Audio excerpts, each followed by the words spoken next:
Morning Girl, Chapter 5. The water is never still enough.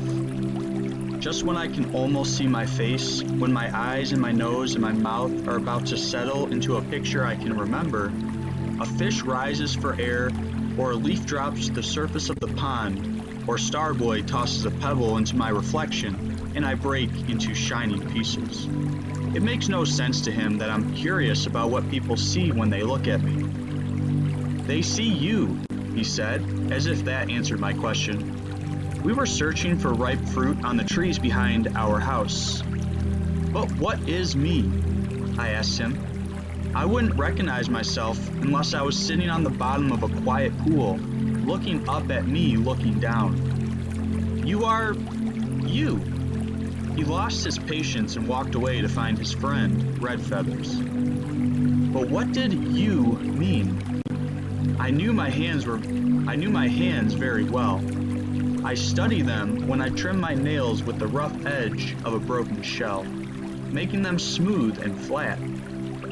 I could spread my fingers and press them into wet sand to see the shape they leave. Once I tried to do that with my head, but all I got was a big shallow hole and dirty hair. I knew the front of my body, the bottoms of my feet. I knew the color of my arms, tan as the inside of a yam after the air has dried it. And if I stretched my tongue, I could see its pink tip. "Tell me about my face," I asked Mother one day when we were walking along the beach. She stopped, turned to me in confusion. "What about your face? Is it long and wrinkled like grandmother's? Or round as a coconut like Starboy's? Are my eyes wise like yours or ready to laugh like father's? Are my teeth as crooked as the trunks of palm trees?" Mother cocked her head to the side and made lines in her forehead. "I don't think I've ever looked at you that way," she said. "To me, you've always been yourself, different from anyone else." "But I want to know," I begged her. Mother nodded. "I remember that feeling. Try this." She took my hand and guided it to my neck. "Touch," she told me.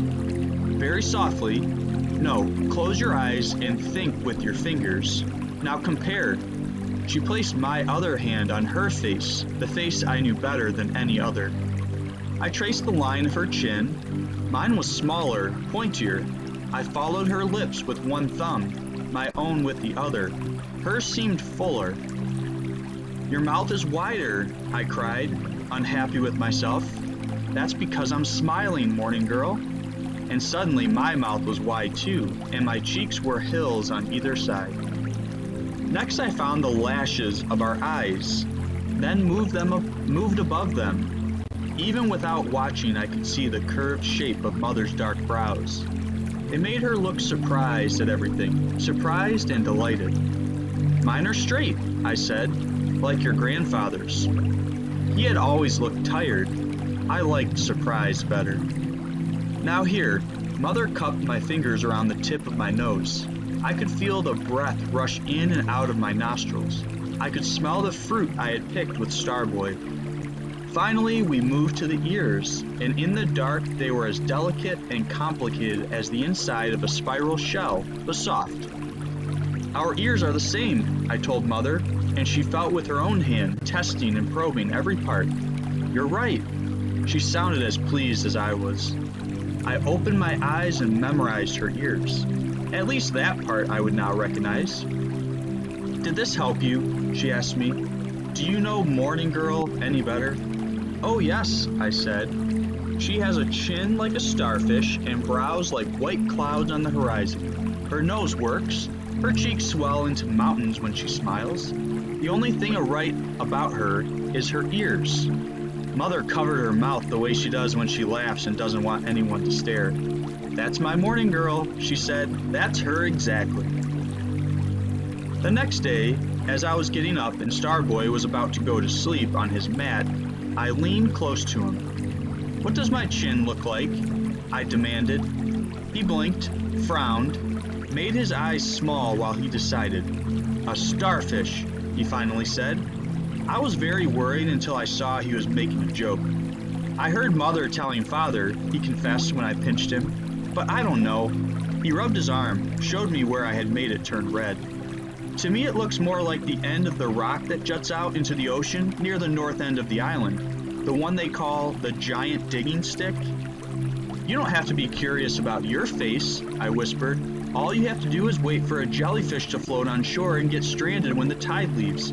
Sometimes I see one and I think it's you, buried in the sand up to your neck. When I went outside, Father was sitting on a log fixing a shark's tooth to use as a hook at the end of his fishing lance. "Who is this?" he asked the lance. "Who is this with my wife's ear stuck onto the side of her head?" "You laugh at me too?" I said. "But why is it so strange to want to know what everyone else already knows? Why should my own face be a secret from me?"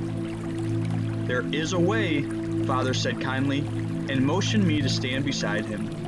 He knelt down so that we would be the same size. "Look into my eyes," he told me. "What do you see?"